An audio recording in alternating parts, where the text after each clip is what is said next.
Hello everyone, welcome to UGC NET commerce with Preet. आज की इस वीडियो में हम बिजनेस फाइनेंस जो हमारी यूनिट है उनमें से न्यूमेरिकल्स काफ़ी पूछे जाते हैं, तो उन न्यूमेरिकल्स को कवर करने वाले हैं। सबसे पहले हम बात करें, इससे पहले तो एक बार आपने आज नहीं कल जो हमारा न्यू इनकम टैक्स एक्ट लागू हुआ है, न्यू इनकम टैक्स एक्ट 2025, उसके बारे में देख लिया होगा। और ज़्यादा घबराने वाली कोई बात नहीं है इसमें कि हम जो हमारी जो यूनिट है इनकम टैक्स, वो इससे बिल्कुल रिलेट करती है। तो उस पर हमारा क्या इफेक्ट पड़ने वाला है, ये वीडियो मैंने अपलोड कर दी है, अब एक बार जाकर चेक कर लीजिए और अपनी तैयारी करते रहिए, टेंशन मत लीजिए कोई भी। तो स्टार्ट करते हैं हम हमारी आज की वीडियो। हम हमारी जो बिजनेस फाइनेंस है उसमें से न्यूमेरिकल काफ़ी पूछे जाते हैं, तो हम एक एक करके हमारे टॉपिक को कवर करेंगे। जैसे आज हम करेंगे कॉस्ट ऑफ कैपिटल, इस टॉपिक को हम कवर करेंगे। इसमें क्या क्या क्या क्या आता है हमारा कॉस्ट ऑफ कैपिटल में। जैसे हमारा इक्विटी है,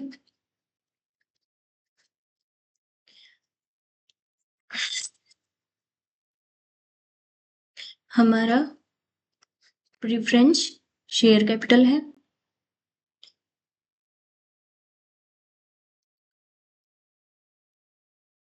प्रेफरेंस कैपिटल या डिविडेंड, और हमारा रिजर्व प्लस सरप्लस होता है, और हमारा डिबेंचर या बॉन्ड होता है।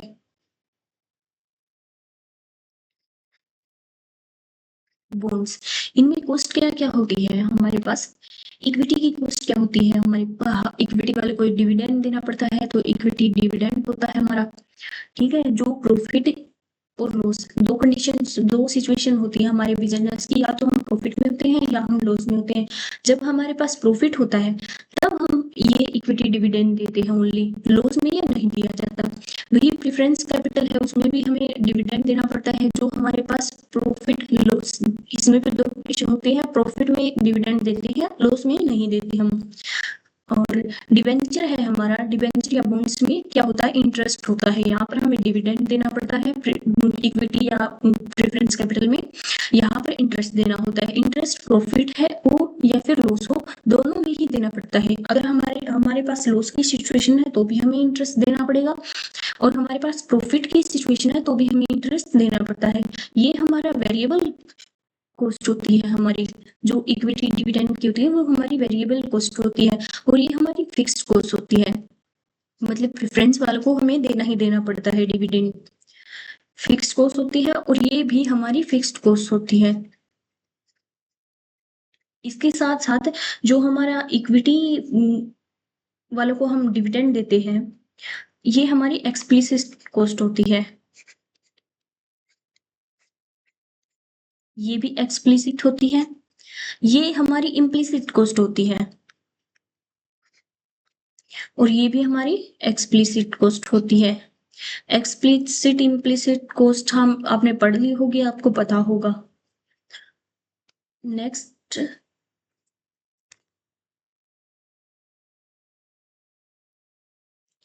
आगे आता है हमारे पास, इसमें क्या क्या आएगा, कॉस्ट ऑफ डेब्ट। इसमें से रिडीमेबल और इरिडीमेबल दोनों टाइप के न्यूमेरिकल पूछे जाते हैं। ये हमारा पहला है। दूसरा हमारा क्या आता है, cost of preference share capital. इसमें भी रिडीमेबल और इरिडीमेबल दोनों पूछे जाते हैं। जो हमारा रिडीमेबल होता है उसमें हमारे पास मैच्योरिटी पीरियड गिवन होता है। जो इरिडीमेबल होते हैं उसमें कोई मैच्योरिटी पीरियड हमें गिवन नहीं होता, मतलब कब तक हमें वापस करना है ये चीजें हमारे पास गिवन नहीं होती। थर्ड आता है हमारा इक्विटी शेयर कैपिटल। फोर्थ आता है हमारा डिविडेंड ग्रोथ मॉडल, इसको गोल्डन मॉडल भी बोला जाता है। मतलब ये दोनों नेम सेम है और इनके फॉर्मूले भी सेम है। इसमें बस जहां हम डिविडेंड ये निकालते हैं वहां पर कॉस्ट ऑफ इक्विटी निकालना पड़ता है, और जो हमारा सीधा गॉर्डन का ग्रोथ मॉडल लगाते हैं वहां पर हमें जी की वैल्यू निकालनी होती है। मतलब फॉर्मूले हमारे पास सेम होते हैं, बस हमें वैल्यूज इस अगर हमें कॉस्ट ऑफ इक्विटी की वैल्यू निकालनी होती है तो हम कॉस्ट ऑफ इक्विटी के बराबर रख देते हैं। अगर हमें ग्रोथ रेट निकालनी होती है तो फॉर्मूले को हम ग्रोथ रेट के इक्वल रख देते हैं। आगे आता है हमारा अर्निंग ग्रोथ मॉडल आता है, उसमें से हमारे पास क्वेश्चंस नहीं पूछे जाते प्रैक्टिकल। नेक्स्ट हमारा रियलाइज्ड यील्ड मॉडल होता है, उसमें से भी प्रैक्टिकल नहीं आते, लेकिन जो 6 है हमारा यील्ड अप्रोच, ये जो हमारे पास है ग्रोथ रेट निकालने में हेल्प करता है। मतलब इनमें से वैसे पूछे नहीं जाते, लेकिन अगर ऐसा क्वेश्चन आता है कि हमें अगर ग्रोथ रेट निकालने पड़ती है तो हम इसका यूज करते हैं। 7th है हमारे पास CAPM मॉडल, मोस्ट इम्पोर्टेंट है, इसमें से न्यूमेरिकल पूछे जाते हैं और हमारे लिए आसान भी है। CAPM का मतलब क्या है? Capital assets PRI pricing model. और इसके आगे हमारे पास आता है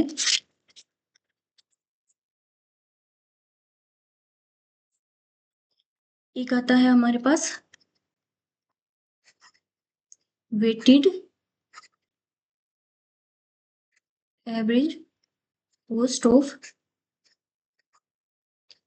कैपिटल। इसमें से भी न्यूमेरिकल्स काफी पूछे जाते हैं। इसमें क्या होता है, हमारे पास जो कॉस्ट ऑफ कैपिटल्स दी गई है, जैसे हमारे पास डेब्ट दे दिया, हमें इक्विटी दे दी और उनका वेट दे दिया जाता है, और उसके द्वारा हमें जो कॉस्ट ऑफ कैपिटल निकालना होता है। मतलब कि इससे हम डिसीजन मेकिंग मेकिंग में भी हेल्प करता है ये हमारे। जैसे कि हमारा जो कॉस्ट ऑफ वो वेटेड कॉस्ट है, वो वेटेड एवरेज कॉस्ट, वो अगर हमारा IRR से ज्यादा है, कॉस्ट IRR से ज्यादा है, तो हम इस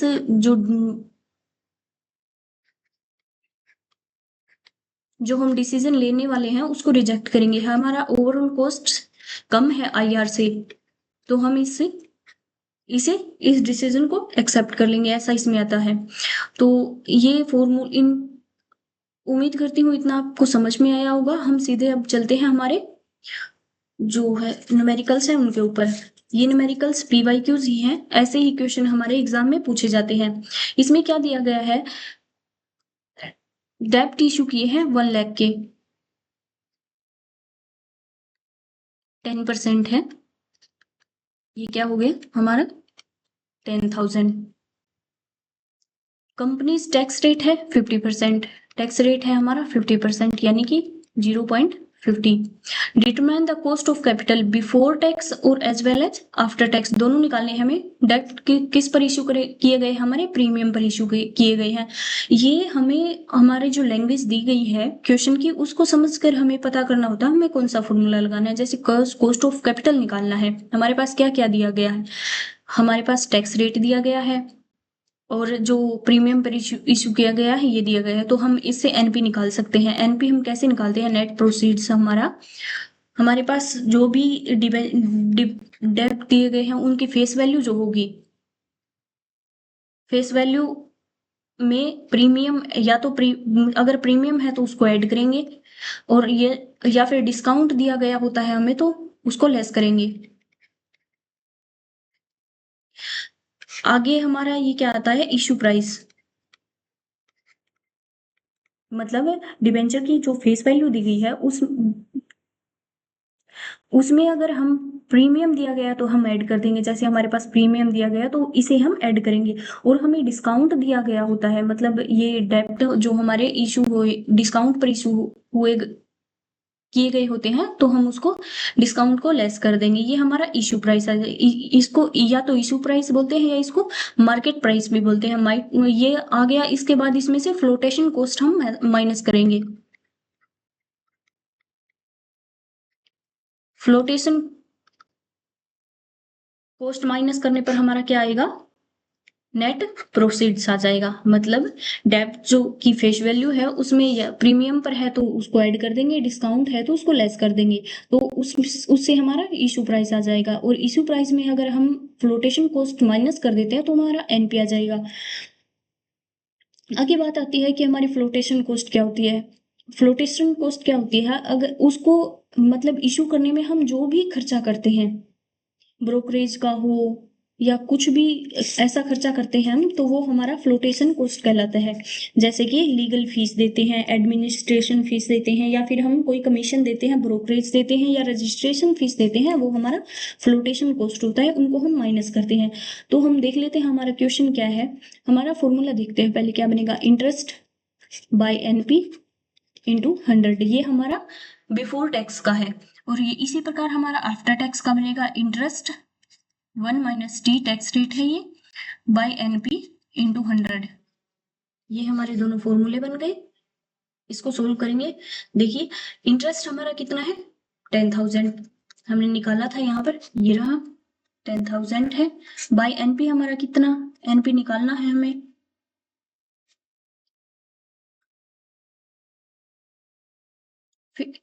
फेस वैल्यू हमारी कितनी है, 1 लाख। और इसमें फ्लोटेशन कॉस्ट हमें कितनी गिवन है, पहले हमारा प्रीमियम है, प्रीमियम कितना गिवन है, 10,000, 10% है ना, तो 1 लाख का 10% कितना होगा, 10,000। तो ये हो गया हमारा 1,10,000। हमारे पास कोई फ्लोटेशन कॉस्ट गिवन नहीं है, तो यही हमारा एनपी होगा। तो एनपी हमारा कितना है, इंटू 100। इसको हम सोल्व करेंगे।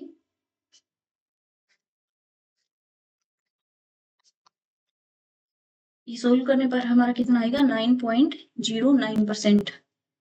ये हमारा आ गया बिफोर टैक्स का। और इसी प्रकार हम आफ्टर टैक्स का निकालेंगे। 10,000 हमारा इंटरेस्ट है, 1 माइनस टी कितना है, 0.50। ये टी टैक्स रेट हमारा 50 है, 50% को अगर हम हटाएंगे तो ये हमारा 0.0550 आ जाएगा। एनपी हमारा कितना था, 1,10,000 इंटू 100। इसको हम सोल्व करेंगे। 10,000 0.50 बाय इसको अंदर मल्टीप्लाई करेंगे और सोल्व करने के बाद हमारा क्या आएगा, 4.54%। तो हमारा आंसर क्या होगा, ये हो जाएगा। बिफोर टैक्स हमारा क्या होगा, 9.09% और आफ्टर टैक्स हमारा क्या होगा, 4.54%। नेक्स्ट क्वेश्चन क्या है हमारा, एबीसीडी लिमिटेड जो कोई कंपनी है उसने क्या इशू किया है, 2,000 शेयर प्रेफरेंस शेयर इशू किए हैं, RS 100 ईच एट 95। मतलब कि 95 है, यानी कि डिस्काउंट पर इशू की कर दिए हैं, 100 का था 95 में कर दिए। Calculate the cost of preference share. यहाँ पर हमारा फॉर्मूला क्या बनेगा, कॉस्ट ऑफ प्रेफरेंस शेयर का, डिविडेंड जो भी एनपी इंटू 100। डी हमारा कैसे निकलेगा, फेस वैल्यू हमारी जो भी होती है इंटू डिविडेंड रेट जो हमारा है। तो हमारे फेस वैल्यू कितनी है, 100, डिविडेंड रेट कितना है हमारा, 10%, इज इक्वल टू ये 10 आ जाएगा हमारा। आगे हमारा फॉर्मूला एनपी हमारा कैसे निकलता है, एनपी पीछे हमने सीखा ही है। जैसे कि हमारी फेस वैल्यू दी गई है, उसमें से अगर प्रीमियम है तो ऐड कर देंगे और जो हमारा डिस्काउंट है तो लेस कर देंगे। तब हमारा क्या आएगा, इशू प्राइस। इशू प्राइस के बाद हमारे पास कोई फ्लोटेशन कॉस्ट गिवन होती है तो हम उसको लेस कर देते हैं, यानी कि फेस वैल्यू प्लस प्रीमियम या फिर माइनस डिस्काउंट, ये क्या आ जाएगा हमारा, issue price.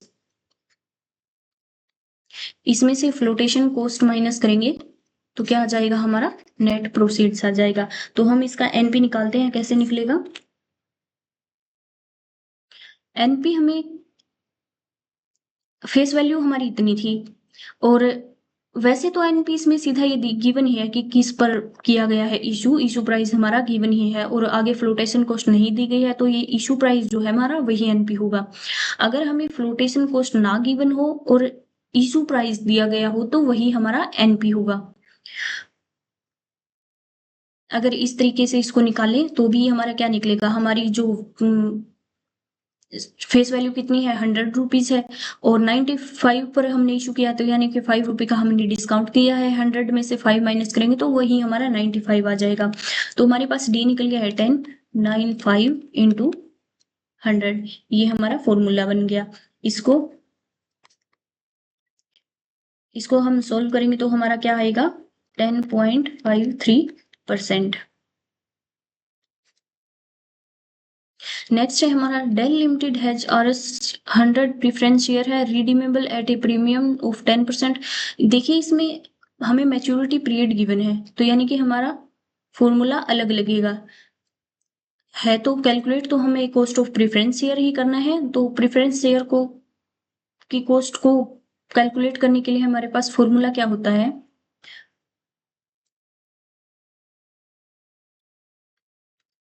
Cost of preference share is equal to D plus RB minus NP by 2 by N आएगा ये यहाँ पर RB प्लस NP बाई 2, ये हमारा फॉर्मूला होता है जब हमें मैच्योरिटी पीरियड गिवन होता है।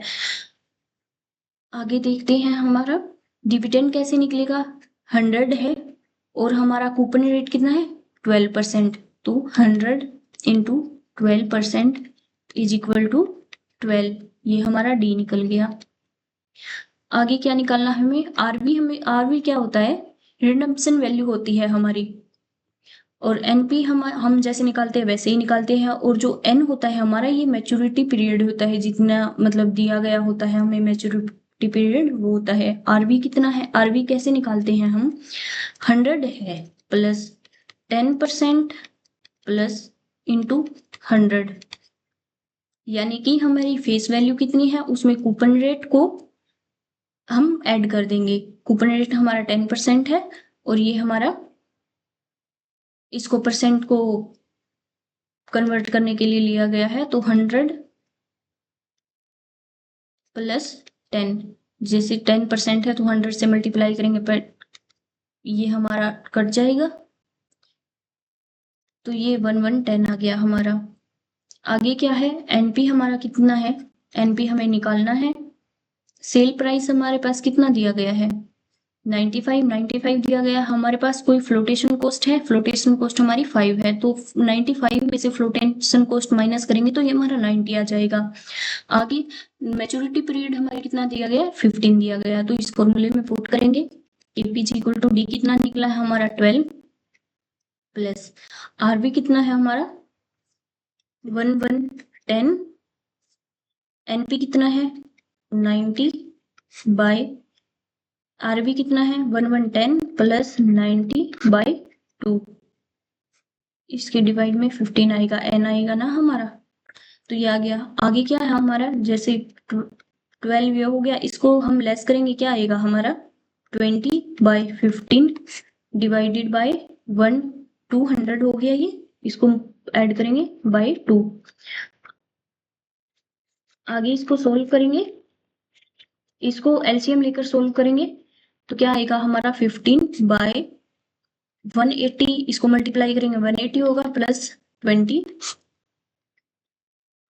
या तो इसको यहीं पर कट कर लो या फिर इसको कैसे करना है, ये हो गया 200/15, ये ऊपर जाकर मल्टीप्लाई में चला जाएगा 2/200, 200 से 200 कैंसिल, 2 को 15 से डिवाइड करेंगे हमारा क्या आएगा 0.133, और हमारी जो आंसर है वो परसेंटेज में, तो इसको परसेंटेज में कन्वर्ट करेंगे तो क्या आएगा 13.3, ये हमारा आंसर आ जाएगा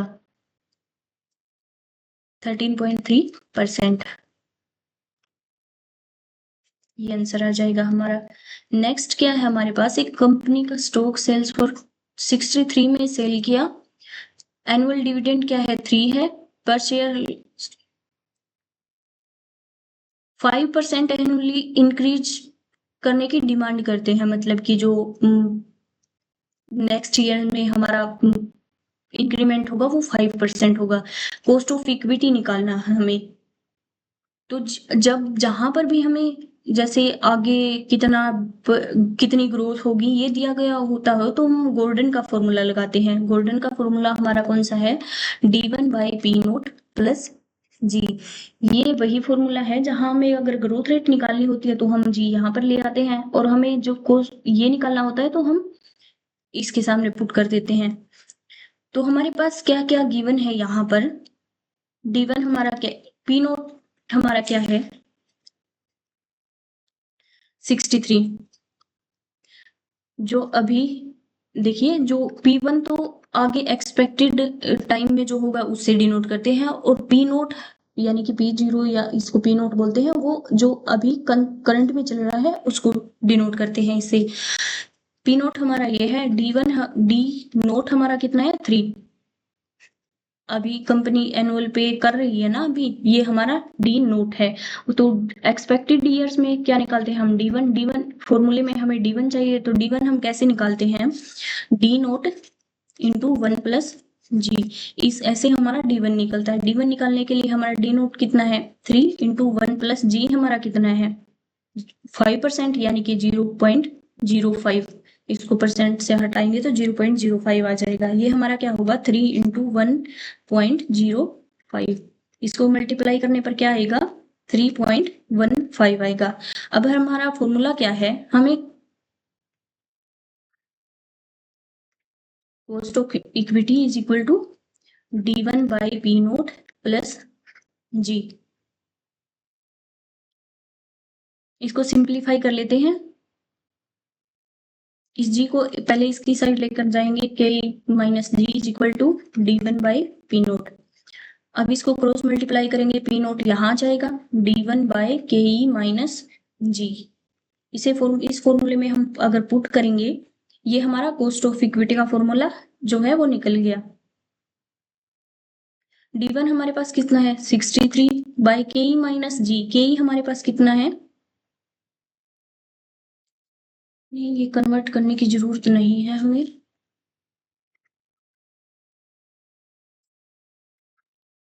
वो तो आर निकालना होता है ना तब इसको ग्रोथ रेट, हमें सीधा कॉस्ट ऑफ इक्विटी ही निकालना है। तो हमारा D1 by P naught plus G, इस फॉर्मूले में हमें पुट करना है। D1 हमारे पास कितना है, अभी निकाला है 3.15 है ये हमारा। पी नोट हमारा कितना है 63 है, प्लस ग्रोथ रेट हमारा कितना है 0.05। इसको हम सोल्व करेंगे तो हमारा क्या आएगा 0. इसको डिवाइड करेंगे 0.5 प्लस 0.05 ये इस बाई 63, यानी कि 0.110 बाई 63। 63 से तो हमने डिवाइड ही कर लिया, 63 से डिवाइड करेंगे हम इसे तो ये आएगा, मतलब इसको डिवाइड किया पहले 0.05 है प्लस ये 0.05, 0.10 आ गया हमारा। तो इसको परसेंट में कन्वर्ट करेंगे तो हमारा कितना आएगा 10%, इंटू 100 कर देंगे तो ये हमारा 10% हो जाएगा। ये हमारा करेक्ट आंसर होगा। नेक्स्ट हमारा क्वेश्चन क्या है, द करंट मार्केट प्राइस पर share of new age limited, ये मार्केट प्राइस हमारे पास कितना दिया गया है 80, डिविडेंड एक्सपेक्टेड फ्रॉम, ये एक्सपेक्ट कर रही हैं अब से। कांस्टेंट रेट ग्रोथ रेट हमारी कितनी दी गई है 10% दी गई है, फ्लोटेशन कॉस्ट 8% दी गई है, यानी कि हमारे पास क्या है कॉस्ट ऑफ इक्विटी हमें निकालना है। न्यू इक्विटी फॉर्मूला हमारे पास क्या है D1 by P naught plus G. ये सभी वैल्यूज मेरे पास गिवन है। पी नोट हमारा कितना है 80 फेस वैल्यू है, फ्लोटेशन कॉस्ट 8% है, 8/100। इसको सोल्व करेंगे हम तो हमारे पास क्या आएगा 6.4। तो 80 में से फ्लोटेशन कॉस्ट हम लेस करेंगे तो हमारे पास क्या आएगा 73.6। ये हमारा पी नोट आ गया। आगे हमारे पास D1 हमारे पास क्या दिया गया है जो एक्सपेक्ट करेंगे हम फ्यूचर में, ये 4 दिया गया है। पी नोट हमारे पास 73.6 है, प्लस हमारी ग्रोथ रेट कितनी है 10%, 0.10 ये हो गया। तो इसको सोल्व करेंगे, इसको डिवाइड करने पर क्या आएगा 0.0543 प्लस ये 0. 10 है, ये टोटल कितना हो गया 0.1543। अगर इसको परसेंटेज में कन्वर्ट करेंगे तो ये क्या आएगा 15.43% आ जाएगा। ये हमारा करेक्ट आंसर होगा। नेक्स्ट क्वेश्चन हमारा क्या है, risk free rate of return हमें 5% दिया गया है, मार्केट रिटर्न हमारे पास 10% है, कॉस्ट ऑफ इक्विटी दी गई है 15%। ये किससे होगा, सीएपीएम मेथड से होगा। सबसे पहले तो हमें फॉर्मूलेज याद करना जरूरी है। अगर हमें फॉर्मूलाज याद होंगे तो हम आसानी से ये पता लगा सकते हैं कि किसमें कौन सा फॉर्मूला लगेगा। इसका सीएपीएम का फॉर्मूला हमारे पास क्या होता है, cost of equity is equal to R M plus beta R M minus R F. ये जो R M minus R F है इसको हम मार्केट प्रीमियम भी बोलते हैं, मार्केट रिस्क प्रीमियम कंप्लीट को। आर एम हमारे पास क्या होता है, हमारे पास जो मार्केट वैल्यू दी गई है होती है वो होती है आर एफ आएगा यहाँ पर। Risk free rate of return होता है, ये मार्केट वैल्यू होती है हमारी। तो कॉस्ट ऑफ ये risk free rate of return कितना है हमारे पास 5% है, तो यानी कि 0.05 प्लस बीटा की वैल्यू हमें निकालनी है तो बीटा ऐसे ही लिख लेंगे। आर एम मार्केट रिटर्न हमारा कितना है 10% है, यानी 0.10 माइनस आर एफ हमारा कितना है 0.05। इसको सोल्व करना है, कॉस्ट ऑफ इक्विटी हमारा आ जाएगा 0.05 प्लस बीटा, इसको लेस करने पर 0.05 आएगा। आगे के इज इक्वल टू 0, ये हमारा कंप्लीट हमने रख ली है। हमें यहाँ पर बीटा की वैल्यू निकालनी है, तो बीटा की वैल्यू कैसे निकलेगी 0.05, ये तो हो गया ना, तो इसको इस साइड लेकर आते हैं पहले।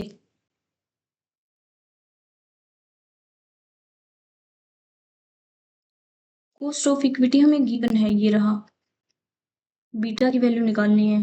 तभी मैं सोचू दो दो कैसे निकलेंगे एक साथ में।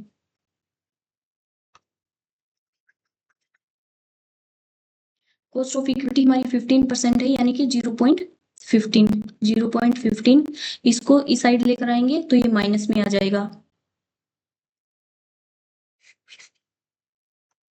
0.05 माइनस में आ जाएगा। यहाँ क्या बचा बीटा इंटू 0.05, तो इसको लेस करेंगे तो 0.10 आ गया ये हमारा, इज इक्वल टू बीटा 0.05। इसको 0.10 को यहाँ लेकर आएंगे 0.05 इज इक्वल टू बीटा, इसको सोल्व करेंगे तो हमारी वैल्यू आ जाएगी 2, यानी इससे ये कैंसिल आउट हो गया, 5 इंटू 2 10। ये हमारा क्वेश्चन हो गया। आगे क्या दिया गया हमें, what is the value of equity if risk free rate of return is 6%, यानी आर एफ 6% है हमारा, मार्केट रिस्क प्रीमियम यानी कि R M minus R F हमारा क्या गिवन है 9% है, और बीटा हमारा क्या है, बीटा की वैल्यू हमारी 1.54 दी गई है। तो हमें इसको कैसे सोल्व करना है, या हमारा फॉर्मूला क्या है, R F cost of equity is equal to R F plus beta into R M minus R F.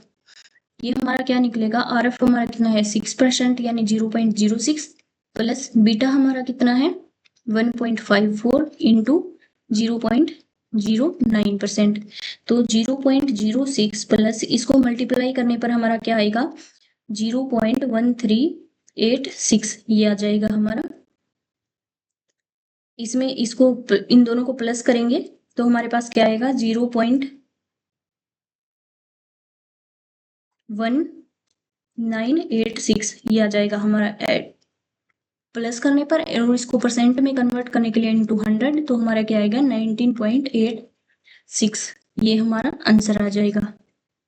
Next question है हमारा, एक कंपनी हैज 10% परपेचुअल डेब्ट है हमारे पास 1 लाख के, टैक्स रेट हमारी 35 है। ये तो अलग आ गया हमारा क्वेश्चन।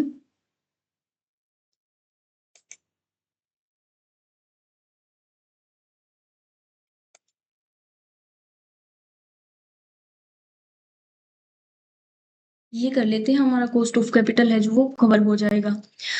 एक फर्म के पास 20% डेट है, 80% इक्विटी है, यानी कि हमारे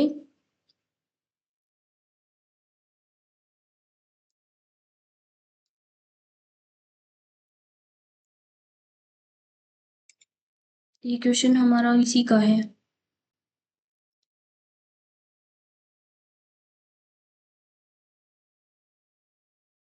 ये कॉस्ट ऑफ कैपिटल का ही है हमारा, यही कवर कर लेते हैं।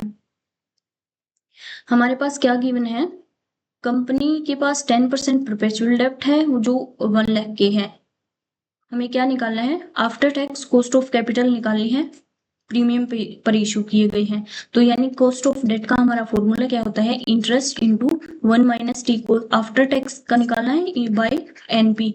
तो हमारा क्या दिया गया, हमें इंटरेस्ट कैसे निकलेगा, हमारा टैक्स रेट 35% है, 1 लाख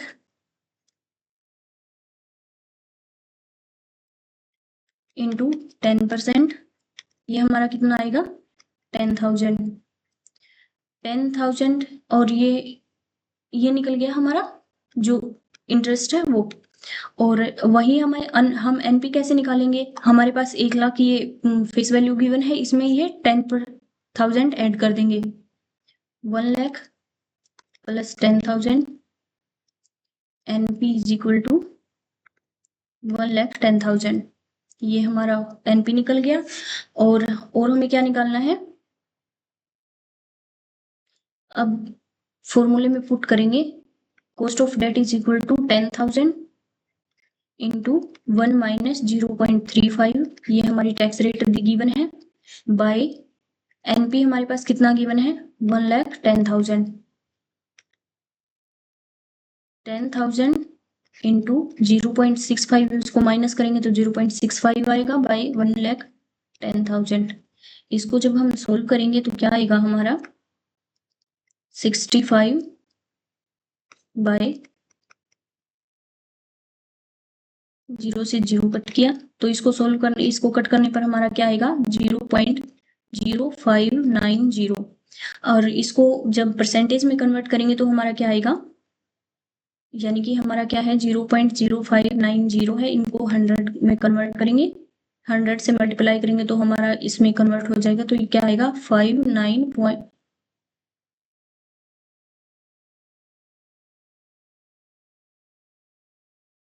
5.91 आ जाएगा, ये हमारा यहाँ पर लग जाएगा। ये हमारा आंसर आ जाएगा। आगे क्या है हमारा,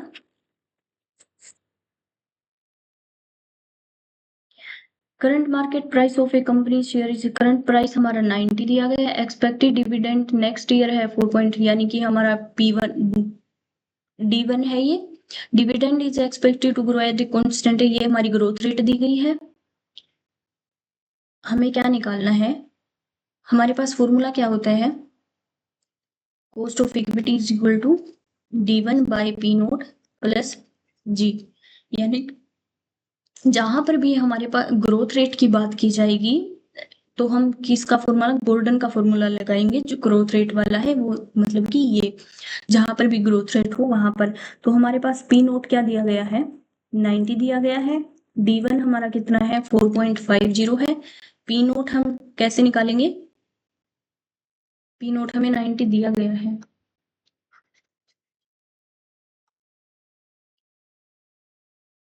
D1 हो गया, पी नोट हो गया, ग्रोथ रेट हमारी कितनी है 0.08, यानी कि 8% दिया गया हमें। तो हम इसको फॉर्मूले में पुट करेंगे, D1 हमारा कितना है 4.50 बाई पी नोट हमारा कितना है 90 प्लस 0.08, इसको सोल्व करेंगे जब हम 4.50 बाई 90, ये कितना आएगा 0.05 आएगा प्लस 0.08, यानी कि 0.13 हो गया ये। इसको उसमें कन्वर्ट करेंगे परसेंटेज में, तो ये 13% हो जाएगा हमारा। नेक्स्ट हमारा क्वेश्चन ये देख लेते हैं, suppose a firm has 20% debt है, 80% इक्विटी है in capital structure. Capital structure में हमारे पास क्या क्या दिया गया है, वेट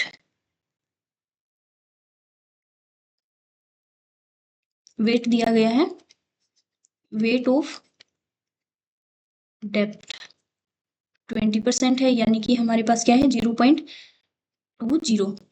वेट ऑफ इक्विटी क्या दिया गया है 80%, यानी कि 0.80। वही हमारे पास कॉस्ट भी गिवन है, कॉस्ट ऑफ डेप्थ कितना दिया गया है 10%, यानी कि 0.10। और कॉस्ट ऑफ इक्विटी कितना है 15%। क्या हो गया ये हमारा 0.15। तो हमारे पास फॉर्मूला क्या होता है, जब हमें वेट और कॉस्ट दी गई है तो weighted average cost of capital कैसे निकालते हैं हम, वेट ऑफ डेप्ट इनटू कॉस्ट ऑफ डेट, ये हो गया, plus weight of equity plus into cost of equity, ये हमारा फॉर्मूला होता है। तो वेट ऑफ डेप्ट हमारे पास कितना है 0.20 इंटू वेट कॉस्ट कितने हैं 0.10 प्लस यहाँ पर हमारे पास वेट कितना दिया गया है इक्विटी का 0.80 इंटू ये कॉस्ट कितनी दी गई है इक्विटी की 0.15। ये हमारे पास क्या आएगा 0.02 आ जाएगा, प्लस ये हमारे पास क्या आएगा 0.12 आ जाएगा। जब भी मल्टीप्लाई करेंगे तो ये हमारे पास 0.14 आ गया। इसको परसेंटेज में कन्वर्ट करेंगे तो हमारे पास क्या आएगा 14% आएगा। ये तो हमारे इतने क्वेश्चन हो गए हैं, कॉस्ट ऑफ कैपिटल के ये क्वेश्चन हमारे हो गए हैं। आगे हमारे पास कितने क्वेश्चन बचते हैं, ये यहाँ तक हमारे हो गए हैं, आगे क्वेश्चन बचते हैं हमारे पास लगभग हाफ हो गया, हाफ हमारे पास बचते हैं। तो हम क्या करेंगे, हाफ नेक्स्ट वीडियो में कवर करेंगे। उम्मीद करती हूँ आपको समझ आया होगा, और वीडियो अच्छी लगे तो लाइक कीजिए, शेयर कीजिए और चैनल सब्सक्राइब कीजिए। और अगर आप इनकी पीडीएफ चाहते हैं तो ये टेलीग्राम चैनल जो है वो ज्वाइन कर लें, या QR कोड स्कैन कर लें, या फिर सिंपली सर्च करें UGC नेट विद प्रीत, आपको चैनल मिल जाएगा। और कमेंट करके जरूर बताइएगा, आपको किसी अदर टॉपिक पर वीडियो चाहिए तो एक बार कमेंट जरूर कर दीजिएगा। आज के लिए इतना ही, मिलते हैं नेक्स्ट वीडियो में। Thank you.